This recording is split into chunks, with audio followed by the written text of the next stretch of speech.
Jasprit Bumrah champions trophy मधून बाहेर, गंभीर आणि हिटमॅनची खरी प्लॅनिंग आहे तरी काय, आणि काय आहे यामागचं खरं कारण, जाणून घेऊयात या व्हिडिओमधून सविस्तर। भल्या फलंदाजांची 32 गोल करणाऱ्या जसप्रीत बुमराहला आयसीसी चॅम्पियन्स ट्रॉफी 2025च्या भारतीय संघातून का वगळण्यात आलंय, हा प्रश्न तुम्हालाही पडला असेलच।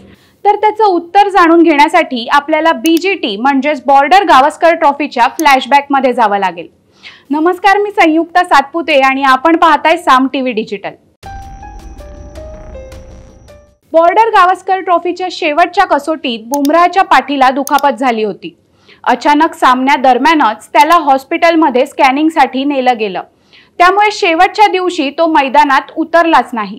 संघ व्यवस्थापनाकडून असं सांगण्यात आलं की त्याला काही काळ विश्रांतीची गरज आहे, जेणेकरून एनसीए मध्ये फिट होऊन चॅम्पियन्स ट्रॉफी मध्ये तो खेळू शकेल। या काळातच माध्यमांमध्ये खळबळ उडाली आणि असं सांगण्यात आलं की बुमराह आयसीसी चॅम्पियन्स ट्रॉफी 2025 मधून बाहेर पडेल।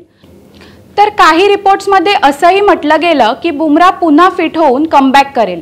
यामुळे सोशल मीडियावर सुद्धा चाहत्यांची प्रचंड नाराजी दिसत होती। दरम्यान 15 जानेवारी 2025 ला बुमराहचं एक ट्विट पब्लिश झालं। या ट्विटमध्ये त्याने लिहिलं की माहित आहे खोटी बातमी पसरवणं सोपं असतं, पण हे पाहून हसू आलं।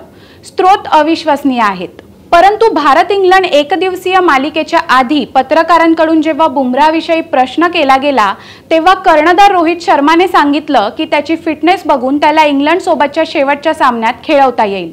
परंतु चॅम्पियन्स ट्रॉफीसाठी जो भारतीय संघ निवडण्यात आला त्या संघामध्ये बुमराहला स्थान दिलं गेलं नाही आणि एकाएकी बुमराहला भारतीय संघातून वगळण्यात आलं। आता बुमराह खरंच अनफिट आहे का हे टीम इंडियाची मॅनेजमेंटच सांगू शकेल। तर कसोटीसाठी बुमराहला विश्राम देण्यात आलाय का हे येणाऱ्या काळातच कळेल। अशाच अपडेटसाठी पाहत रहा साम टीव्ही डिजिटल। देश विदेशातील प्रत्येक घडामोडींचे लाईव्ह अपडेट मिळवण्यासाठी आता साम टीव्हीच्या सर्व सोशल मीडिया प्लॅटफॉर्मला लाईक, फॉलो आणि सबस्क्राइब करा। तसंच सर्व नोटिफिकेशनसाठी बेल आयकॉन प्रेस करायला विसरू नका।